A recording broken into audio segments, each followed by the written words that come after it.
Hello YouTube friends, I'm Dr. Jonas Sharma and I'm a family doctor. I would like to share with you one important component of managing this coronavirus pandemic that we are facing right now that we seem to miss. It's transmission. The known main mode of transmission of this virus is by person to person through respiratory droplets. Some of these droplets land on a surface and survive a few days. Some stay floating in the air for hours. Some may land on a host and start the cascade of the disease process. During ordinary speech, the droplets can reach to about a meter. This is the reason for the 1 meter social distancing. However, during forceful cough, sneeze, or loud laugh, it can reach up to 10 feet or maybe more.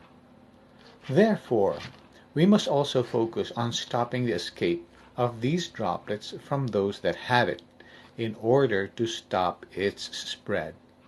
Not all people that have the virus are sick. Some are simply carriers. They are who we call the asymptomatic carriers.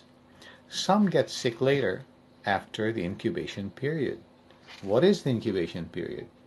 The incubation period is the time from when the virus enters the body until the person having it manifests with signs and symptoms. This period ranges from 1 day to 12 days, but for uniformity it was pegged at 14 days. The period of illness ranges from 7 to 14 days, up to 20 days, or even longer. So on the average, the course is about a month. This is the basis for the 1 month quarantine period.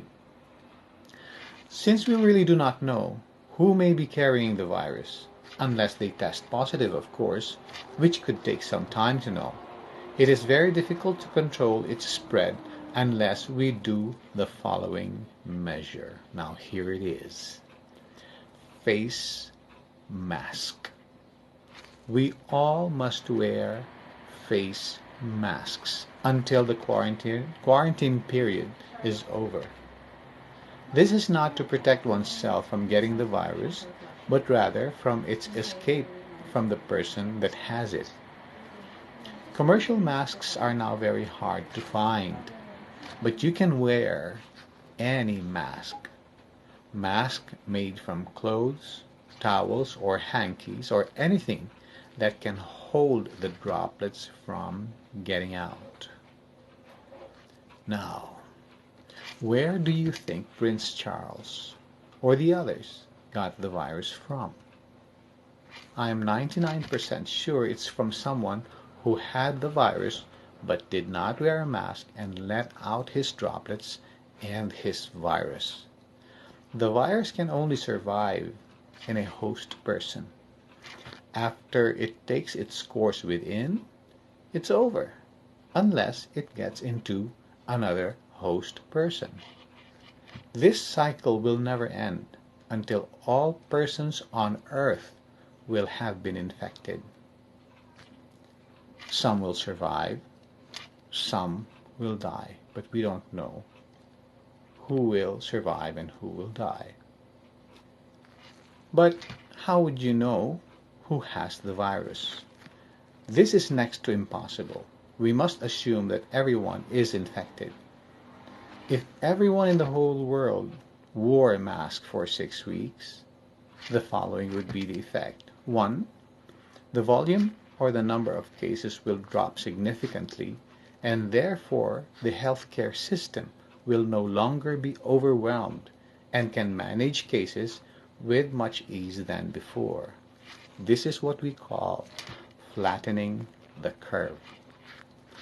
Number 2, this virus will be disabled naturally and economically with much less need for antivirals, which could be very expensive, and other medications that have potential undesirable side effects.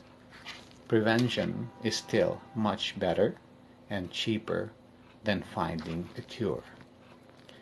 Did you know that in 1918, during the Spanish flu pandemic, they realized the value of face masks late in the course of the pandemic after millions have already died. They imposed the use of face masks at gunpoint. It was when the problem began to be controlled. Let's not repeat history, but rather learn from it. So, together with quarantine and social distancing, a very important component is donning a face mask, which must be continued for a period of 6 to 8 weeks after the quarantine is already lifted. This way, we avoid an economic and probably a health collapse.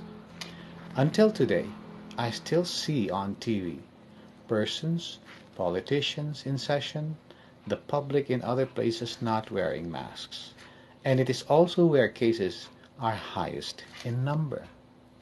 So I plead to the whole world to help control and bring down this pandemic by simply wearing your masks. Thank you and good day.